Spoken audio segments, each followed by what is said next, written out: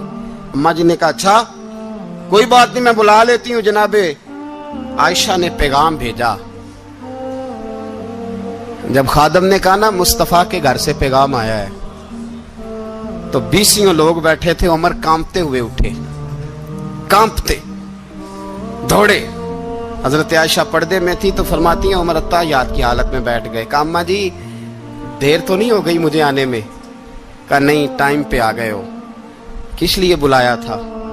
کہا عمر دیکھو غربت کے معاملات اور ہوتے ہیں, جب اللہ آسانی دے تو کوئی چیز استعمال کرنا حرام نہیں ہوتی, اگر حرام ہے تو بتاؤ. کہا نہیں اماں جی حلال ہی ہے.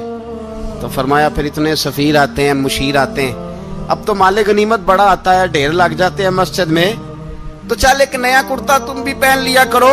اور آپ نیا کرتا پہنو گے تو دھاک بیٹھے گی غیروں پر. تو صحابہ کا مشورہ ہے کہ آپ نیا لباس پہنے. اماں جی کہتی ہے میں نے حکم دیا تو عمر چپ کر گئے, گردن جھک گئی. تھوڑی دیر کے بعد سیدنا عمر فاروق نے سر اٹھایا تو داڑھی پہ آنسو گر رہے تھے, رو پڑے. کہنے لگے پاک محبوب کی پاک بیوی جیسے حکم کرتی ہو میں حاضر ہوں, پر مجھے وہ والا لباس پہنانا جو میرے مصطفیٰ نے پسند فرمایا ہے. اگر یہ رنگ رسول پاک کا ہے تو میں حاضر ہوں, اور اگر نبی پاک کا نہیں تو پھر جیسے آپ حکم کریں. جناب عائشہ کہتے ہیں عمر روئے تو میں زیادہ روئی, میرا پلو بھیگ گیا آنسوؤں سے. میں نے کہا عمر آپ جائیے. عمر یوں نکلے تو جو صحابہ کھڑے تھے وہ کونے میں تھے, سارے آ گئے. کہا اماں جی کیا بناؤ؟ فرمایا بھائی تم سب جو باتیں کہتے ہو وہ اپنی جگہ ٹھیک ہیں, پر عمر جو بات کرتا ہے وہ سب سے زیادہ ٹھیک ہے. عمر جس پہلو پر بات کرتا ہے وہ یار ایسی عاجزی, ایسا رنگ, ایسا انداز, ایسا طرز حیات, ایسی زندگی. اولاد کے معاملے میں لوگ بزدل ہو جاتے ہیں, بزدل. پر حضرت عمر کا بیٹا مصر گیا, وہاں سے کمائی کر کے لایا, تجارت کرنے گیا, لاکھوں کا مال. کون سا باپ ہے دنیا میں جس کا بیٹا باہر سے پیسے لے کے آئے تو ابا تفصیل پوچھے کہ بیٹا کہاں سے کمائے, کہاں سے لایا, کتنے ملے, کیوں آئے؟ کون سا باپ تفصیل پوچھتا ہے؟ ابا تو کہتا ہے لا صحیح, اور تعریفیں کرتا ہے میرا بیٹا بڑی کمائی کرتا ہے. کبھی پوچھا ہے اس سے کہ ڈیوٹی صحیح دیتا ہے کہ نہیں؟ کبھی پوچھا ہے کہ تو ایمانداری کی روزی لاتا ہے کہ حرام کی کماتا ہے؟ یہ باپ کی ذمہ داری ہے, یہ اماں کی ذمہ داری ہے. پھر کہتا ہے بیماری کیسے آ گئی, پریشانی کیسے آ گئی؟ تو نے کبھی سوال کیا اپنی اولاد سے؟ حضرت عمر فاروق رضی اللہ تعالیٰ عنہ کا بیٹا مصر سے پیسے کما کے لایا تو جناب عمر نے بلایا, فرمایا بیٹے اتنی تو تیرے پاس راس ہی نہیں تھی, تھوڑے سے تو پیسے لے کے گیا تھا, اتنی کمائی کیسے ہو گئی؟ اتنے تو پیسے نہیں تھے صاحب, کہاں سے کمائی لائے؟ اس نے کہا ابا جی وہ جو میرے چچا ہے نا مصر کے گورنر, آپ کے دوست, انہوں نے میری مدد کی ہے. فرمایا جتنے لوگ گئے تھے سب کی ہے مدد اس نے؟ کہا نہیں صرف میری کی. فرمایا تیری کیوں کی؟ تیری کیوں کی؟ کہا حضور آپ کے دوست ہیں. فرمایا چپ کر. حضور انہوں نے مجھے اتنے پیسے دیے, میں نے کاروبار میں ڈالے تو نفع آیا تو میں ان کی رقم دے کے. فرمایا خاموش ہو جا. باقی جتنے لوگ گئے تھے سب کی مدد کی اس نے؟ کہا نہیں حضور صرف میری کی. فرمایا اس نے تیری مدد نہیں کی, اس نے خلیفہ کے بیٹے کی مدد کی, اس لیے کہ وہ خلیفہ کو اپنے حق میں نرم کر سکے. فرمایا آدھا مال تیرا ہے, آدھا مال غنیمت کا ہے, مال خزانہ کا ہے, مسلمانوں کا ہے. اس لیے کہ تو جو وہاں سے مال کما کے لایا ہے وہ اپنے باپ کے خلیفہ ہونے کی وجہ سے کما کے لایا ہے, لہذا رکھ ادھر. یہاں کہتے ہیں کدھر سے آیا, کیسے آیا, کون سا حساب دیں, کیا کریں. او بھائی حضرت عمر رضی اللہ تعالیٰ عنہ کا اپنی اولاد کے بارے میں یہ رنگ ہے. ایک جنگ سے نا خوشبو آئی, خوشبو بڑی مہنگی ہوتی تھی, عرب میں خوشبو آج بھی بڑی مہنگی ہے, وہ زیادہ استعمال کرتے ہیں. میری باتوں کی سمجھ آ رہی ہے میرے بھائی؟ بڑی مہنگی خوشبو تھی. جب وہ خوشبو آئی تو حضرت عمر نے کہا, گھر میں پہلے پہنچی حضرت عمر کے, چونکہ زیادہ عورتیں استعمال کرتی تھی گھر کے اندر خوشبو, مرد بھی لگاتے تھے. حضرت عمر نے اپنی بیوی سے کہا, آپ کی زوجہ تو تھی وہ بڑی خوشبو کو پسند کرتی تھی. حضرت عمر نے اپنی زوجہ سے کہا کہ خوشبو لاؤ, میں نے ایک عورت کی ڈیوٹی لگائی ہے, وہ خوشبو تول کے نا تو حصہ برابر صحابہ میں بانٹ دے گی. تو آپ کی زوجہ کہنے لگی کسی بی بی کی ڈیوٹی لگانے کی کیا ضرورت تھی, میں جو موجود تھی میں بانٹ دیتی ہوں تول کے حصہ برابر. آپ نے فرمایا نہیں تو رہنے دے, وہ فلانی بی بی بانٹے گی. کہا حضور میں نے بھی بانٹنی ہے, میرے پہ کچھ حق ہے؟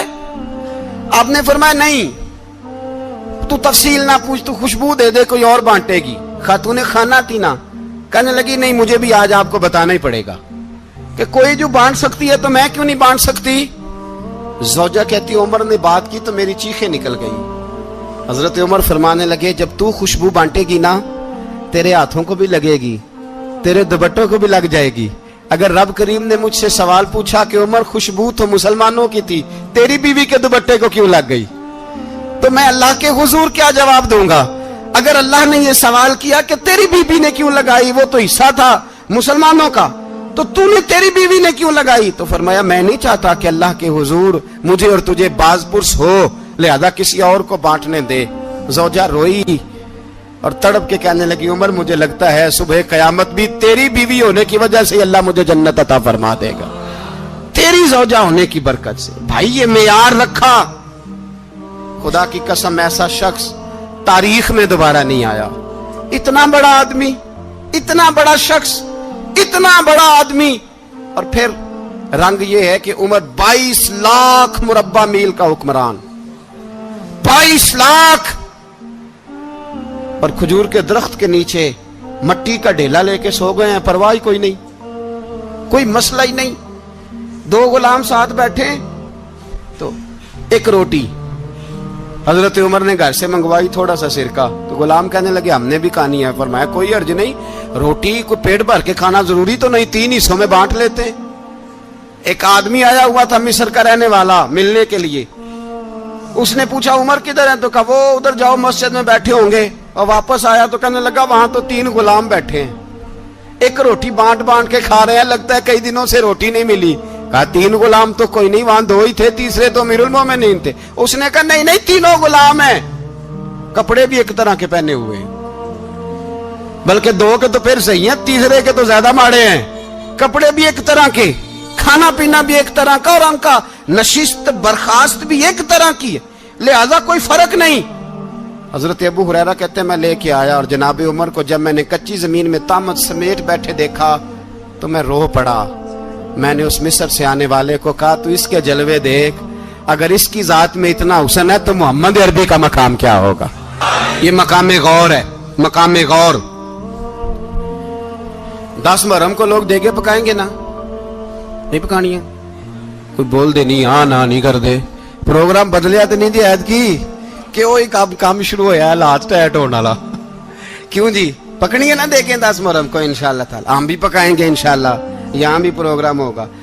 تو 10 محرم کو جو دیگ پکنی ہے تو ایسا نہیں ہو سکتا کہ 1 محرم کو حضرت عمر کے نام کی بھی کوئی پک جائے. اگر امام حسن حسین کے نام کی دیگیں پکے تو جو امام حسن حسین کے سے پیار کرنے والے ہیں, جو امام حسن حسین سے ہم لوگوں نے بھی عجیب رٹا اپنایا ہے نا, ہم لوگ بات کا ایک پہلو دیکھتے ہیں، دوسرا نہیں دیکھتے۔ حضرت امام حسن اور حسین کو بھی نبی پاک نے شہید کہا، اور جناب عمر کو بھی رسول اللہ نے خود شہید فرمایا۔ فرمایا شہید ہے، خود فرمایا اپنی زبان سے کہ یہ شہید ہے، خود میرا عمر شہید ہے۔ تو ان کے نام کی دیگ نہیں پکنی چاہیے، اس طرف نہیں ہماری توجہ ہونی چاہیے۔ اور اہل بیت نبو، یہ بات میں پہلے بھی کرتا ہوں، آج پھر کرنا ضروری سمجھتا ہوں۔ اہل بیت کا پیار، سن لو کان کھول کے، اہل بیت کا پیار اگر ہمیں کسی نے سکھایا ہے تو سیدنا عمر فاروق نے سکھایا ہے۔ اہل بیت نبوت کی محبت اگر کسی نے سکھائی ہے تو کس نے سکھائی ہے؟ بول کے بتائیے۔ حضرت عمر نے۔ اہل بیت کا پیار ہمیں حضرت عمر نے بول کر کے سکھایا ہے۔ بھائی یاد رکھیں، کسی کی طاقت نہیں تھی دم مارنے کی حضرت عمر کے سامنے، طاقت ہی نہیں تھی۔ کیسر و کسرا کانپ جاتے تھے، جرأت ہی نہیں کرتے تھے حضرت۔ اور ہمارے تو تعلقات بڑے ہیں نا غیروں سے۔ حضرت ابو موسیٰ اشعری رضی اللہ تعالیٰ عنہ فرماتے ہیں میرا منشی سائی تھا، وہ کاتب کہتے تھے وہ لوگ، میرا حساب کتاب عیسائی تھا۔ تو فرماتے ہیں ایک دن میں نے وہ سارا حساب کتاب لین دین کے حضرت عمر کو دکھائے تو فرمانے لگے جس نے لکھے ہیں اس کو بلاؤ۔ کہنے لگے ضرور مسجد نہیں آ سکتا۔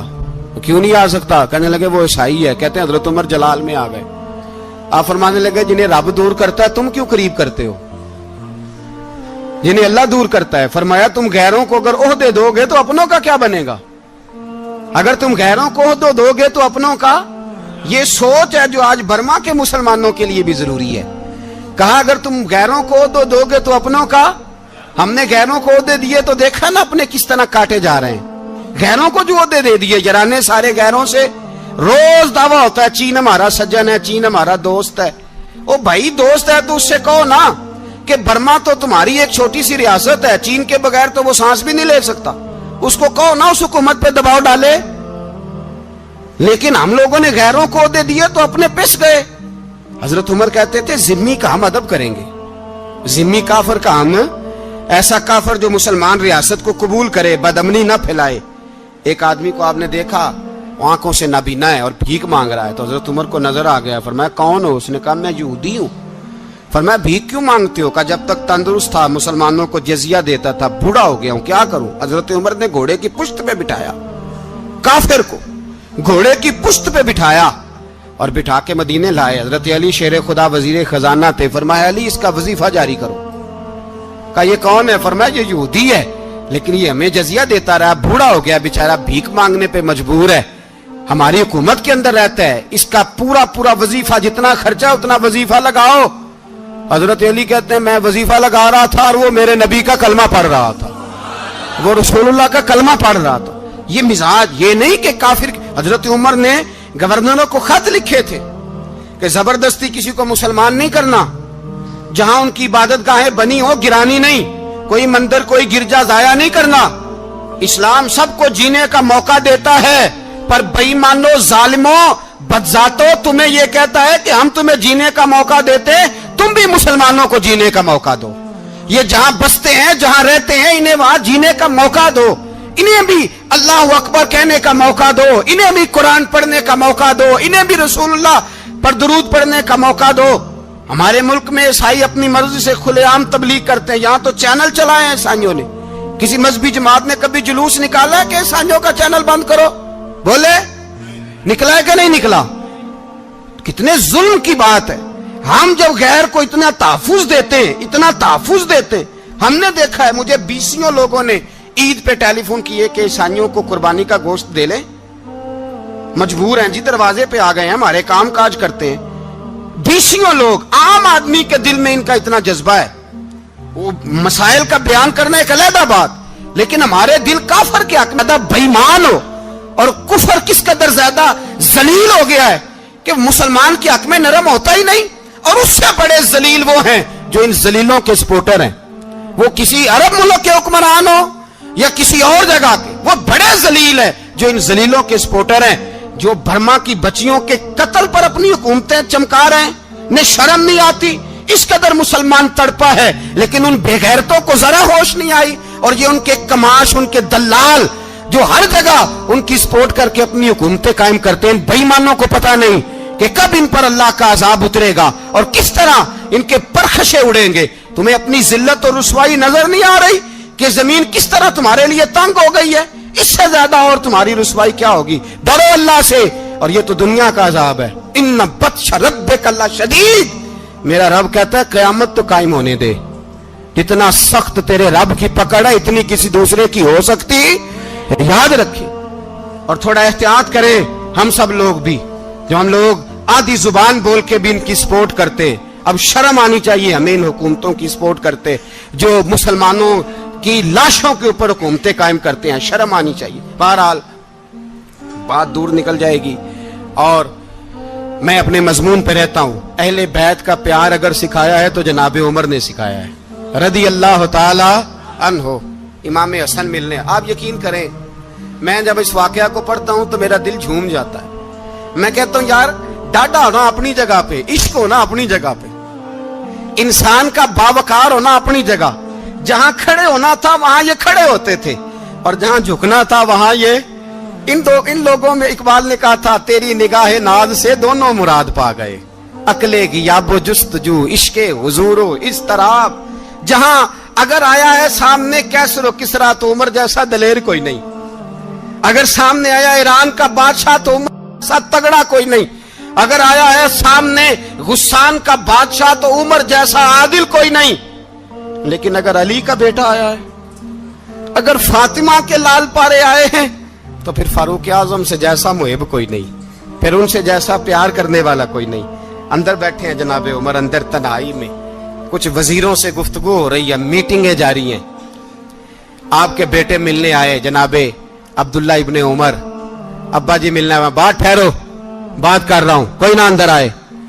صاحب زیادہ باہر کھڑا ہے. تھوڑی دیر گزری تو امام حسن بھی آ گئے. کون آئے؟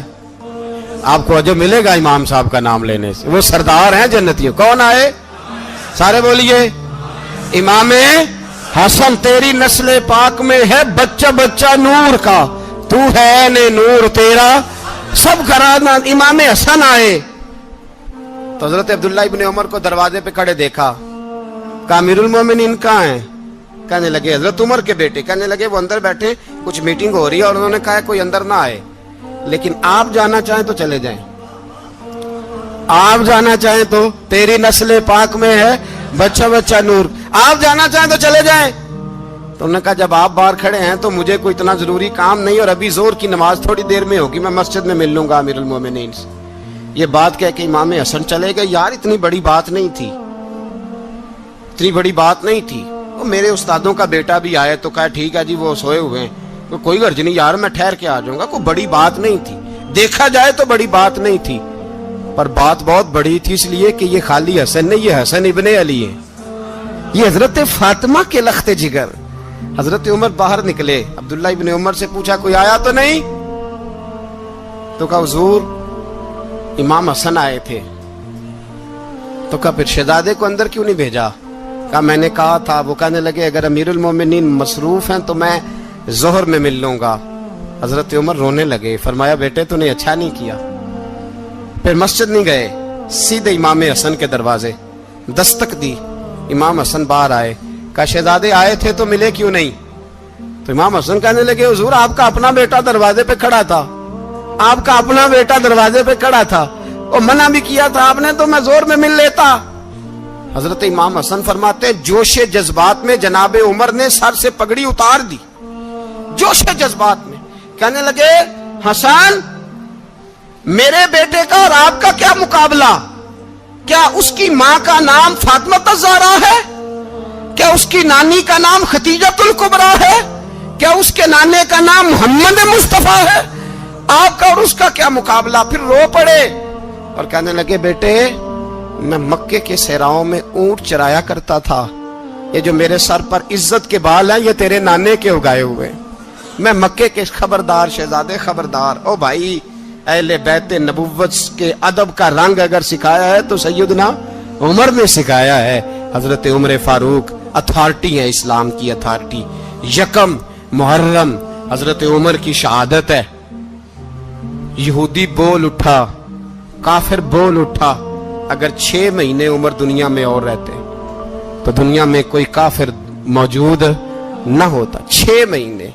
اور جب اس بطل جلیل کا جنازہ اٹھا, اللہ بخاری پڑھیے نا, اللہم ارزقنا شہادتن فی سبیلک, اللہ بسترے کی موت نہ دینا, شہادت کی دینا. عمر شہید ہوئے, مسجد نبوی میں نماز پڑھاتے, اور جب جنازہ اٹھا تو مدینے کا پھر پیچھے جو دلیر بچے وہ مولا علی تھے. مولا علی, جناب عمر کا جنازہ اٹھا تو سب سے پہلی ہائے جو نکلی وہ حضرت علی کی زبان سے نکلی, اور حضرت علی ساری داڑھی آنسوؤں سے بھر گئی.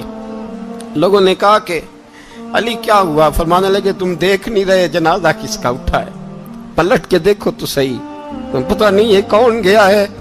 کہ حضور کیا ہوا؟ آپ فرمانے لگے عمر اس طرح کے کام کر کے گیا ہے, اب ان کے رستوں پہ کون چلے گا؟ کون اس کے جگر راہ وفا میں؟ میں نقش ایسے چھوڑ آیا ہوں, میں جس منزل سے گزرا ہوں وہ اب تک یاد کرتی ہے. حضرت علی حضرت عمر کے جنازے پہ کھڑے ہو کے کہتے ہیں اللہ مجھے اس طرح کے عمل کرنے کی توفیق دے جس طرح کی عمر کر کے گیا. میرے بھائی, بطل عزیز, بطل حریت حضرت عمر رضی اللہ تعالیٰ عنہ, جو اپنی زندگی انقلاب والی گزار کے گئے. عمر جب دنیا سے گئے تو 80 دینار کا قرضہ تھا, 22 لاکھ مربع میل کا حکمران. اور اپنے بیٹے سے کہنے لگے بیٹے کوشش کرنا تیرے خاندان والے مل کے میرا قرضہ اتار دے, میری قبر پہ بوجھ نہ رہے, اور اگر خاندان والے مدد نہ کریں تو میرے دوستوں سے بات کرنا, وہ مدد نہ کریں تو پھر علی سے بات کرنا. ان کا پیار آپس میں اتنا, اور تو اختلاف ثابت کر رہا. 80 دینار کا قرضہ چھوڑ کر حضرت عمر دنیا سے گئے, اور جاتی دفعہ کہہ گئے میرے بعد میرے بچوں کو حکومت کے مشورے میں بھی شامل نہ کرنا, حکومت کے مشورے میں بھی میری اولاد شامل نہ ہو.